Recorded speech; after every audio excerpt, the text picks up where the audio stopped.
भंडारा गोंदिया जिला वासियों के लिए खुश खबर है। अब आपका मनपसंद channel BS crime India news अब आपके केबल नेटवर्क पर, जी हां, अपने केबल नेटवर्क के एशियन चैनल नंबर 50 पर उपलब्ध है। BS क्राइम इंडिया न्यूज पर खेल, राजनीतिक, क्राइम, साहित्य व अन्य खबरें प्रकाशित की जाती है। हमारे साथ जुड़ने के लिए तथा हमारे चैनल में खबरें, विज्ञापन आदि के लिए संपर्क करें 8669151757 पर।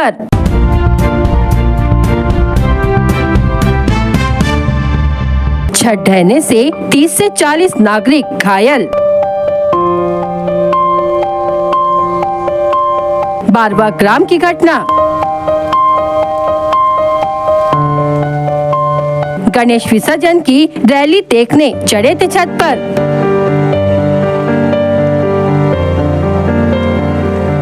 गणेश मूर्ति के विसर्जन के दौरान निकाली गई रैली देखने के लिए कुछ नागरिक छत पर चढ़े। इस दौरान अचानक छत ढह गई, जिसमें करीब 30 से 40 व्यक्ति जख्मी हुए। घटना बुधवार 18 सितंबर को शाम के करीब 7 बजे हुई। गंभीर घायलों में लाखांदूर तहसील के 12वां निवासी रीना तिलक सिंह बैस उम्र 20 वर्ष, चंद्रकला मोहन सोनवाने उम्र 42 वर्ष, अमिता रविंद्र सोनवाने उम्र 45 वर्ष, अर्चना विजय देवहारे उम्र 40 वर्ष का समावेश है। घायलों का 12वां प्राथमिक स्वास्थ्य केंद्र तथा लाखांदूर के ग्रामीण अस्पताल एवं निजी अस्पतालों में इलाज चल रहा है। लाखांदूर तहसील के 12वां ग्राम के सार्वजनिक युवा गणेशोत्सव मंडल की ओर से बुधवार 18 सितंबर शाम को 5 बजे विसर्जन रैली निकाली गई। पारंपरिक वेशभूषा में लेजिम नृत्य एवं गणेश जी को विदाई देने के लिए कुछ लोग अंकुश बोकड़े के घर की छत पर चढ़े। छत की दीवार पर लोड बढ़ने से छत की दीवार ढह गई और छत पर खड़े लोग नीचे गिर गए।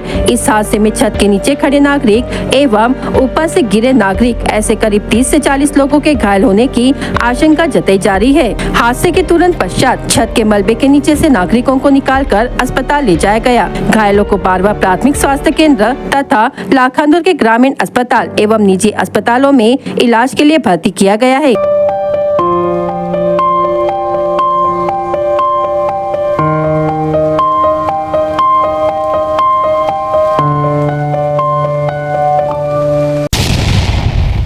तबेले में बंधी बकरियों पर भेड़ियों के झुंड ने हमला कर दिया, जिसमें 25 बकरियों की मृत्यु हो गई। घटना लाखांदूर तहसील के मोहाना गांव में 16 सितंबर को रात के दौरान हुई। इस घटना में पशुपालक का 2 लाख रुपए से अधिक का नुकसान हुआ है। पीड़ित पशुपालक का नाम मोहाना निवासी सोना भैयाजी शंबरकर है।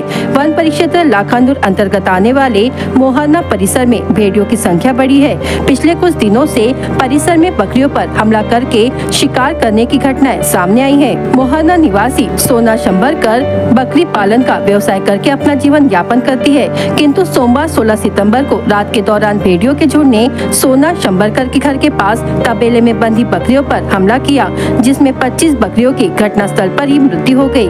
25 बकरियों की मृत्यु होने से पीड़ित पशुपालक सोना शंबरकर का बड़ा आर्थिक नुकसान हुआ है। इस दौरान लाखांदूर वन विभाग के कर्मचारियों ने घटनास्थल पर पहुंचकर पंचनामा किया। मोहाना परिसर में भेड़ियों की दहशत से पशुपालक परेशान है। वन विभाग इन भेड़ियों का तत्काल बंदोबस्त करे तथा पीड़ित पशुपालक सोना शंबरकर को मुआवजा दे, ऐसी मांग नागरिकों ने की है। भंडारा जिले को चावल का भंडार कहा जाता है, इसमें आश्चर्य की कोई बात नहीं है। देश में भंडारा जिला चावल उत्पादन में अग्रसर है। महाराष्ट्र में भी जो चंद जिले चावल उत्पादन करते हैं, उनमें जिला प्रमुख स्थान रखता है और इसलिए भंडारा जिले की यह पहचान बनी हुई है। लेकिन अब जिले के चावल की देश विदेश में पहचान कायम करने के प्रयास है। इसके लिए पिछले कई सालों से प्रयास जारी है। इन प्रयासों को अपेक्षा के हिसाब से गति नहीं मिल पाई है। जनप्रतिनिधियों की उपेक्षा इसके लिए जिम्मेदार है। फिर भी पिछले कुछ सालों से जो प्रयास किए जा रहे हैं, वह प्रयास अगर सफल होते हैं तो भंडारा के इस चावल का देश विदेश में सिर्फ नाम ही नहीं होगा, बल्कि जिले के इस चावल को अच्छी मांग भी होगी और अच्छी कीमत भी मिलेगी। जिले के किसानों के लिए यह खुशी की बात हो सकती है। इस सफलता से अन्य किसानों और उद्यमियों के हौसले भी बुलंद हो सकते हैं। दरअसल पौनी की MIDC में कई किसानों ने मिलकर एक उद्योग स्थापित किया है। इस उद्योग में धान की मिलिंग करने के बाद मिलने वाले चावल चावल पर प्रोसेसिंग की जाएगी और उच्च क्वालिटी का चावल तैयार किया जाएगा। यह चावल खाने में स्वादिष्ट होगा। इसका पुरजोर प्रयास किए जाएंगे। पौनी के MIDC में ही चावल की मिलिंग होगी, पैकेजिंग होगी, ब्रांडिंग के साथ ही मार्केटिंग भी होगी। देश विदेश में इस चावल का निर्यात किया जाएगा। यहीं पर धान से ऑयल निकालने की तकनीक भी अपनाई जाएगी। इस ऑयल की बिक्री करके भी रुपए कमाए जाएंगे। तलवार से केक काटकर तथा बंदूक लहराकर हवाई फायर कर जन्मदिन का उत्सव मनाकर दहशत फैलाने वालों के खिलाफ पुलिस ने कार्रवाई कर 3 के खिलाफ मामला दर्ज किया है। इस संबंध में पुलिस सूत्रों द्वारा दी गई जानकारी के अनुसार 17 सितंबर को पुलिस को मुखबिर से जानकारी मिली कि कुछ दिनों पूर्व कुछ व्यक्तियों ने तलवार से केक काटकर बंदूक से हवा में फायर कर बंदूक हाथ में लेकर नाचते हुए जन्मदिन का उत्सव मनाया, जिसका वीडियो सोशल मीडिया पर भी वायरल हुआ है। जिसके बाद वीडियो प्राप्त कर इसकी जानकारी वरिष्ठ अधिकारियों को दी गई। पुलिस अधीक्षक गोरख भामरे ने आरोपियों के खिलाफ कार्रवाई करने के निर्देश दिए। स्थानीय अपराध शाखा गोंदिया के पुलिस निरीक्षक दिनेश लबड़े के मार्गदर्शन में वायरल वीडियो की तहकीकात कर उसकी सत्यता की जांच की गई तो पता चला कि आरोपी ग्राम घिवारी तहसील गोंदिया निवासी जितेंद्र तेजलाल येडे उम्र 28 वर्ष ने स्वयं के जन्मदिन का केक तलवार से काटकर जन्मदिन का उत्सव मनाया। साथ ही ग्राम किन्नी निवासी लोकेश झुंगरू खरे उम्र 23 वर्ष ने हाथ में बंदूक लेकर डांस किया, जबकि घिवारी निवासी तेजलाल गोपीचंद येडे उम्र 57 वर्ष ने बंदूक से हवा में फायर किया। इस संबंध में प्रतिष्ठित नागरिकों से पूछताछ कर पड़ताल की गई तो यह अवैध कृत्य किए जाने की बात की पुष्टि हो गई। इसके बाद वरिष्ठ अधिकारियों के निर्देश पर 17 सितंबर को तीनों को हिरासत में लेकर गिरफ्तार किया गया। पूछताछ में तीनों ने हथियारों के साथ उत्सव मनाने की बात कबूल कर ली। आरोपियों के खिलाफ रावणवाड़ी पुलिस स्टेशन में भारतीय हथियार कानून की धारा 3-4-25 के तहत मामला दर्ज किया गया है। आगे की कार्रवाई के लिए LCB ने रावणवाड़ी पुलिस के हवाले किया है। यह कार्रवाई पुलिस अधीक्षक गोरख भामरे, अपर पुलिस अधीक्षक नित्यानंद झा के निर्देश पर LCB के पुलिस निरीक्षक दिनेश लबड़े के मार्गदर्शन में पुलिस उप निरीक्षक शरद सैदानी, पुलिस हवालदार राजू मिश्रा, महेश मेहर, भुवनलाल देशमुख, तुलसीदार लुटे, चित्तरंजन कोडापे, सोमेंद्र तुरकर, सुबोध बी सेन, छगन विठले, घनश्याम कुंभलवार ने की है। शिंदे के विधायक के बाद बीजेपी विधायक राहुल गांधी के खिलाफ दिए गए बयान के खिलाफ कांग्रेस कार्यकर्ताओं ने तिरोडा में रैली निकाली। शिंदे समूह के विधायक संजय गायकवाड़ ने हाल ही में राहुल गांधी की जीप काटने वालों को 11 लाख रुपए का इनाम देने की घोषणा की थी। इसके बाद बीजेपी विधायक अनिल बोंडे ने भी राहुल गांधी के खिलाफ आपत्तिजनक बयान दिया। इसका विरोध करते हुए गोंदिया जिले के कांग्रेस कार्यकर्ताओं ने तिरोडा में रैली निकालकर विरोध प्रदर्शन किया। कांग्रेस ने शिंदे, विधायक संजय गायकवाड़ और सांसद अनिल बोंडे के खिलाफ मामला दर्ज कर कड़ी कार्रवाई की मांग की है।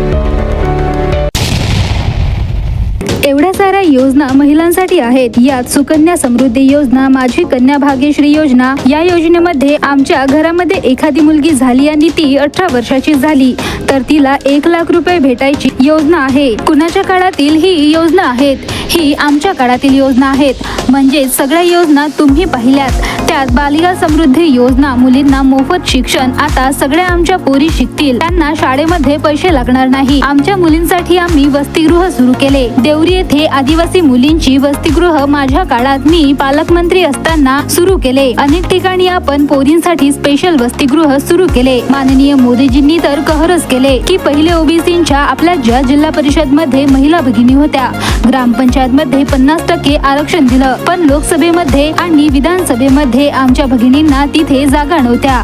आता मोदीजींनी 33% आरक्षण महिलांसाठी दिलं आणि पुढे अनेक महिला विधानसभेमध्ये जातील, लोकसभेमध्ये जातील, 36% महिला राहतील. म्हणजेच आता 2029 मध्ये विधानसभेमध्ये पण एखादी तुमच्यापैकी महिला आमदार झाली तर आश्चर्य वाटू देऊ नका. 2029 मध्ये तुमच्यापैकी नाही तर इकडे बसल्यांपैकी कोणीतरी आमदार व्हायची शाश्वती आहे, असे माजी मंत्री राजकुमार बडोले यांनी महिला मेळावा मंचावर महिलांना मार्गदर्शन करताना बोलले. भारतीय जनता पक्षाच्या वतीने शेंडा जिल्हा परिषद क्षेत्र अंतर्गत येणाऱ्या ग्राम बामणी येथे दिनांक 19 सप्टेंबर रोजी भव्य महिला मेळाव्याचे आयोजन जिल्हा परिषद सदस्य चंद्रकला डोंगरवार यांनी केले होते. त्यांनी देखील महिलांना मार्गदर्शन करताना विविध योजनांची माहिती दिली. यावेळी मंचावर माजी मंत्री राजकुमार बडोले होते, तर जिल्हा महामंत्री सीता रहांगडाले, तालुका अध्यक्ष लक्ष्मीकांत धानगाये तसेच अनेक पदाधिकारी, कार्यकर्ते व जिल्हा परिषद क्षेत्रातील महिलांनी मोठ्या संख्येने उपस्थिती लावली होती.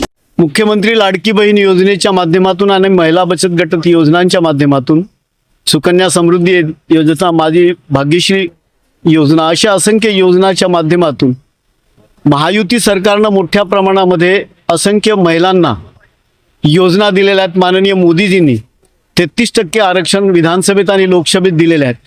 मोठ्या प्रमाणात महिलांना 3 गॅस मोफत देण्याची योजना या सरकारनं केलेली आहे. आणि मुख्यमंत्री लाडकी बहीण योजनेच्या माध्यमातून या विधानसभा क्षेत्रामध्ये जवळपास 70,000च्या जवळपास महिलांना या ठिकाणी मुख्यमंत्री लाडकी बहीण योजनेचा फायदा भेटलेला आहे. उर्वरित ज्या भगिनी आहेत त्यांना पण या सप्टेंबर महिन्याच्या शेवटच्या आठवड्यापर्यंत 4,500 रुपये त्यांच्या खात्यामध्ये देण्यात येणार आहे. आणि या योजना, असंख्य योजनांचा फायदा सामान्य आमच्या भगिनीपर्यंत मिळावा या दृष्टीने या ठिकाणी हा मेळावा घेण्यात आलेला आहे. यातल्या ज्या अडचणी असतील त्या अडचणींना दूर करून आपण या जास्तीत जास्त फायदा या महिलांना भेटला पाहिजे, असा या मेळाव्याचा उद्देश आहे. मी सीता कमलेश रहांगडाले. माझे मूळ गाव गोरेगाव तालुका, माझे मोहगाव बुजुर्ग ग्रामपंचायत धुंदाटोला आहे. मला भारतीय जनता पार्टी, मी जिल्ह्याची महामंत्री आहे. माझं असं म्हणणं होतं की आता लगेच लोकसभाचे निवडणूक झाले. आमच्या मोदीजींना भरपूर योजना, अनगिनत योजना आपल्या अंत्योदय लेवल तक पोहोचविल्या. घर दिला, राशन दिला, शेतकरी सन्मान निधी दिली, शौचालय दिला, म्हणजे एकंदरीत राशन, मोफत राशन दिला. आणि एवढी अनगिनत योजना आली आणि आम्हाला सगळ्याला असं वाटलं की आता आमचे मोदीजीने तर एवढी योजना दिली आहे म्हणून आम्ही 400 पार करू. परंतु एक फेक नेरेटिव्ह आला कि भारतीय जनता पार्टी की सरकार आएगी तो वो संविधान बदल देंगे. आणि या फक्त एक फेक नेरेटिव्हने एवढा कमाल केला की जेवढी योजना आल्या तेवढ्या योजनाचा राज झाला आणि आपल्या क्षेत्राचा जो उमेदवार आहे हा पडला. मला काँग्रेसला असंच म्हणायचं होतं की एवढी योजना आमच्या क्षेत्रात, आमच्या देशात आली, परंतु फक्त तुमचा एक नेरेटिव्ह आला आणि तुम्ही लोकांना असं वेगळं सांगितलं. आता लगेच लोकसभा तर गेली, एनडीएची सरकार झाली, प्रधानमंत्री आमचे मोदीजीच झाले, परंतु आता विधानसभा आहे आणि आम्हाला राज्यात विधानसभामध्ये भारतीय जनता पार्टीची सरकार हवी आहे. कारण की हा आता लाडकी बहीण योजना आहे. हे लाडकी बहीण योजना पण त्यांच्या वेगळं म्हणणं आहे. आम्ही क्षेत्रात, गावात असतो आणि आम्हाला माहित आहे की त्यांचं फेक नेरेटिव्ह असं सुरू झालेलं आहे. म्हणून मी काँग्रेसवर टीका केली की जसं लोकसभामध्ये झाला असं करायचं नाही. मुख्यमंत्री लाडकी योजना आली, लाडकी बहीण योजना आली, लगेच ज्या दिवशी योजनाची घोषणा झाली जुलै, आणि त्या दिवशीपासून जरी फॉर्म आमचे अगस्टले तरी आम्ही भरलो, परंतु ज्या दिवशीपासून योजना सुरू झाली त्या दिवसच पासून आम्हाला राखीच्या दिवशी 2 दिवस आधीच आम्हाला ही योजनाचे पैसे मिळाले. म्हणून आमची जर भारतीय जनता पार्टीची सरकार राज्यात येते तर ही योजना निरंतर सुरू राहील. आणि जर तुमची मतदाताची जरासी काही फेक नेरेटिव्हवर तुमची काही प्रतिक्रिया असेल, तुम्ही काँग्रेसची बटन दाबला तर योजना तर बंद होणारच आहे, परंतु असं व्हायला नको. म्हणून माझं असं म्हणणं आहे की काँग्रेस पक्ष फक्त भूलताप करते आणि भारतीय जनता पार्टी जे करते ते आम्हाला दिसत आहे. 1.5 लाख युवकांना वर्षाला कौशल्य प्रशिक्षण. युवक युवतींना कौशल्य देऊन त्यांना स्वतःच्या पायावर उभे राहण्यासाठी महायुती सरकारने वर्षाला 1.5 लाख युवकांना मोफत प्रशिक्षण देण्याचा निर्णय घेतला आहे.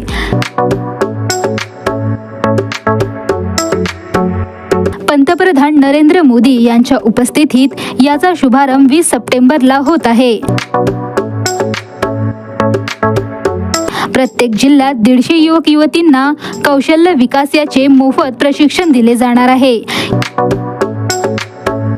यासाठी 1000 चाणक्य कौशल्य विकास केंद्र सुरू केले जात आहेत। कौशल्यातून स्वावलंबन।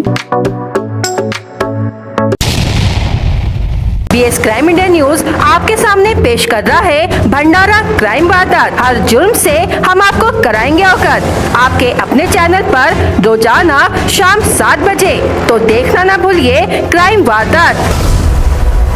पौनी में सुगंधित तंबाकू की बिक्री की जानकारी पुलिस को मिली। पुलिस ने पौनी निवासी सचिन गोवर्धन रायपुरकर उम्र 43 वर्ष के घर से 3280 रुपए की सुगंधित तंबाकू जब्त की। पौनी पुलिस ने मामला दर्ज किया है। सड़क के किनारे खड़ी बाइक को अज्ञात चोर ने चुरा लिया। फिरियादी भंडारा निवासी सागर दलीराम चौधरी उम्र 28 वर्ष अपने भाई को मिठाई देने गए थे। इस दौरान अज्ञात चोर ने बाइक चुरा ली। शिकायत के आधार पर भंडारा पुलिस ने मामला दर्ज किया है। सड़क पर वाहनों को खड़ा कर यातायात में बाधा डालने वाले चालकों के खिलाफ पुलिस ने कार्रवाई की। चालक मानेगांव निवासी सचिन विलास वंजारी उम्र 34 वर्ष, वडर निवासी अरुण जानूजी नंदेश्वर उम्र 42 वर्ष ने वाहन को सड़क पर खड़ा किया, जिससे यातायात में बाधा हुई।